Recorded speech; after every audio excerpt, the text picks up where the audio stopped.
Vamos falar sobre esse inquérito do golpe. A Polícia Federal afirmou que o ex-presidente Jair Bolsonaro planejou, atuou e teve domínio de forma direta do plano de golpe de Estado. A PF aponta ainda que Bolsonaro sabia da tentativa de assassinato do presidente Lula, do vice Geraldo Alckmin e do ministro do Supremo Tribunal Federal, Alexandre de Moraes. O relatório da Polícia Federal ainda mostra que o comandante da Marinha, almirante Almir Garnier Santos, ofereceu tropas para auxiliar no golpe, mas os comandantes da Aeronáutica e do Exército se recusaram a participar da operação.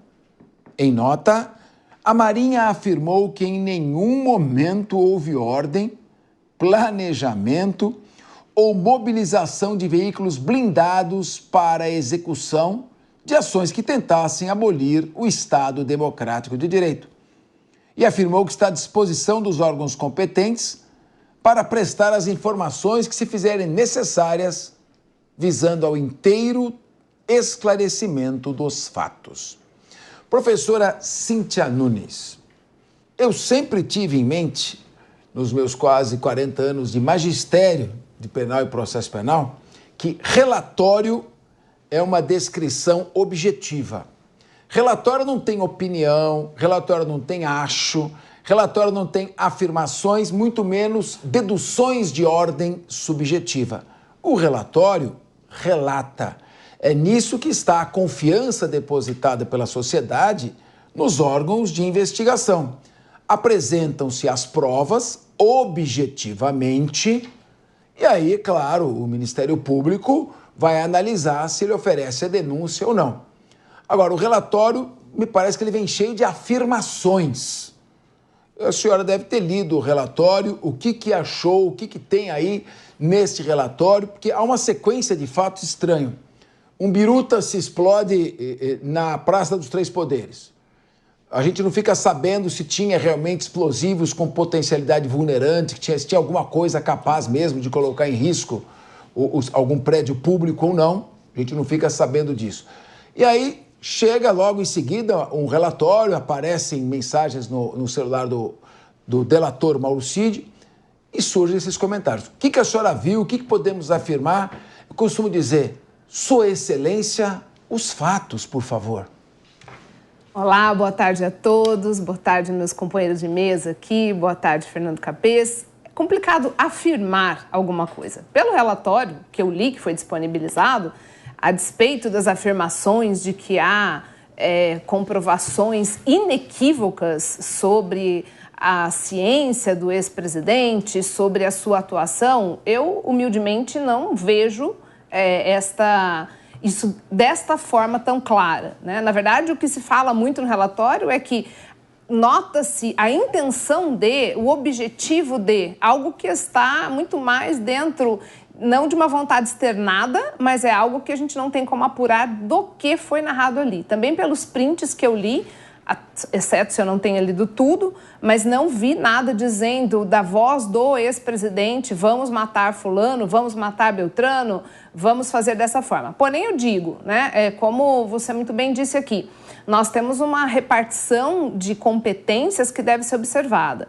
Quem vai dizer inicialmente se os fatos corroboram uma eventual denúncia é o Ministério Público. Quem vai julgar a responsabilidade, de fato, é o Judiciário. Num primeiro momento, por hora, o que nós temos é uma investigação. E a partir do momento que a investigação já dá os culpados, eu vejo que nós temos até uma subversão de tarefas, de atribuições. Então, a César o que é de César e vamos esperar, de fato, a apuração. Eu pondero que, se realmente ficar comprovado, são questões muito sérias. Se ficar comprovado que houve tentativas nesse sentido, intuito de sair matando as pessoas, quem quer que seja, discordemos ou não das suas posições, os culpados deverão ser responsabilizados, mas por hora me parece prematuro. Ana Beatriz Richo, o que você viu nesse relatório? Porque um presidente da República, com os comandantes supremos das Forças Armadas, ministro da Justiça, discutindo se vai matar o presidente eleito, são afirmações gravíssimas. seríssimas. Afirmações como essa só podem ser feitas diante de evidências. O que a senhora viu dentro dessa opinião da Polícia Federal sobre o que consta do inquérito? Bom, Capês, eu entendo quando a gente tem que ter um pé atrás, quando a gente lê um relatório que acaba colocando intenções ou objetivos em algo que deve ser um pouco mais concreto, exatamente por se tratar de um relatório e não a fundamentação de uma sentença. E aí vale lembrar, Capês, me corrija se eu estiver errado, não sou penalista, que a partir deste relatório o Ministério Público irá ou não propor a denúncia para que então seja instaurada uma ação penal na qual todas essas pessoas que estão envolvidas e que serão indiciadas, se o forem, terão seu amplo direito à defesa. E aí poderão, eventualmente, esclarecer o que está constando daquele relatório. Eu acho que, assim, é uma situação muito complicada. São 800 e tantas páginas de relatório.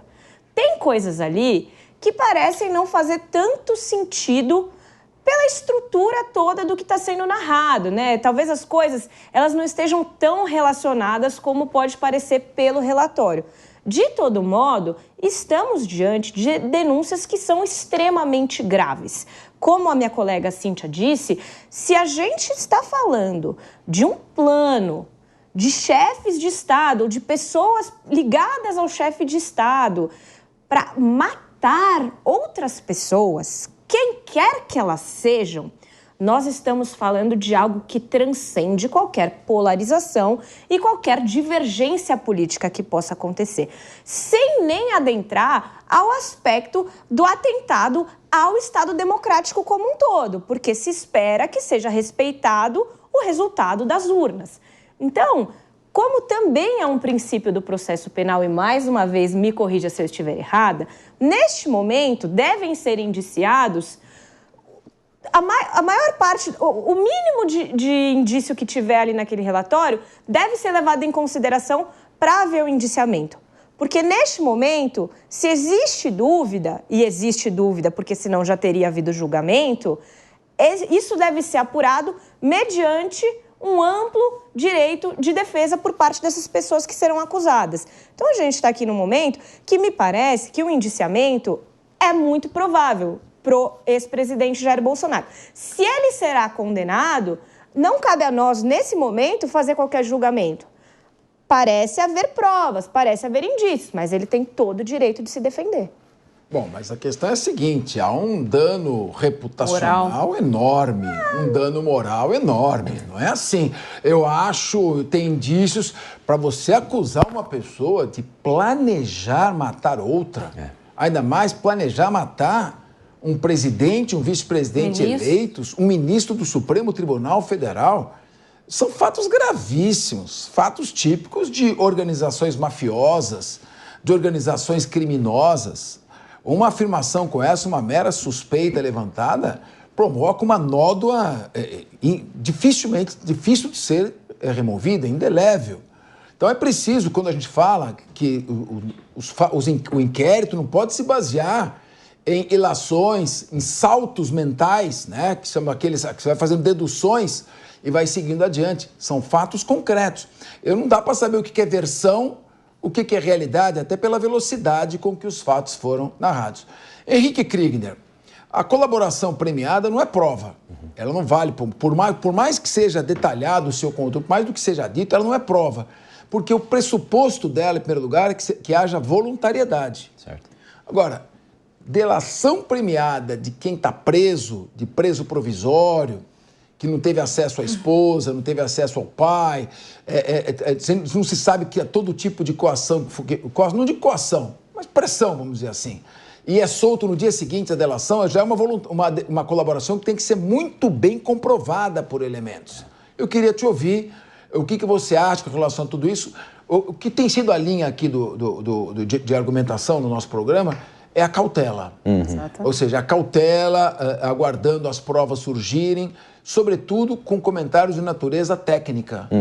A gente não pode também fazer ilações, também embarcar na versão. Eu vi já a presidente do partido do presidente da República, a mesma que defendeu, meteu o pé na gastança no ano eleitoral, já começando a tirar um proveito político do fato. Então, quando entra muita política em fato que é jurídico, a gente fica com o pé atrás. Exato. Boa tarde, Capês. Boa tarde a todos que nos acompanham, aqui aos colegas da bancada.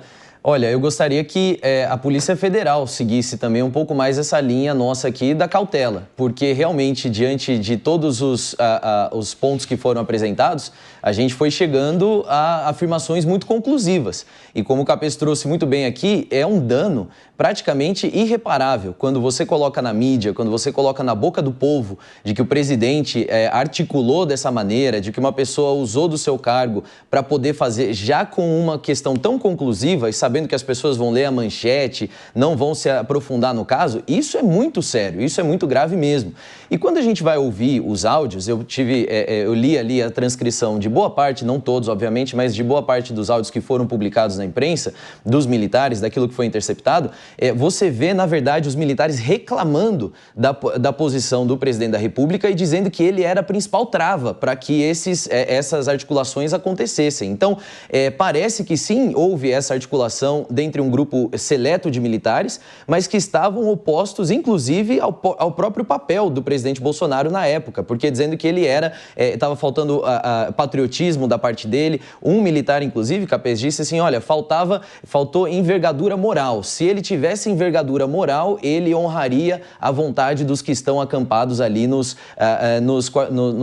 quartéis generais, nos quartéis do Exército, né? Então, eles estavam criando uma realidade que não se comprovava na vida real mesmo. Então, a gente vê essas transcrições e a gente percebe, peraí, da onde então chega essa conclusão de que o presidente da República é o grande articulador, o grande mobilizador e é aquele que estava fomentando todas essas questões? Não há. Você tem ilações, você tem ali deduções, como você falou, são saltos que foram sendo, parece que quem escreveu já queria ter uma posição. E aí, dessa maneira, começa a fazer conexões que quem depois vai conectar os pontos não encontra a mesma lógica, o mesmo racional. Essa é a tristeza do que nós estamos vendo aqui agora e coloca em xeque toda a operação. Quando nós temos, dentre um dos indiciados, sendo um padre que está sendo indiciado por ter feito uma oração ao golpe, isso é sério demais. E isso coloca quase que num motivo de chacota essa operação. É o que a gente tem falado aqui vez após vez das operações em relação às bets, das investigações em relação a tantas outras coisas, de desvio de dinheiro, tráfico, né, o crime organizado, precisa ser levado a sério, porque quando chega já nesse nível de deboche e descrédito diante da sociedade, aquilo que de fato precisa ser punido acaba passando tão levemente, passa tão livre. E aí a gente vê a impunidade reinando no nosso país mais uma vez, né, por razões políticas.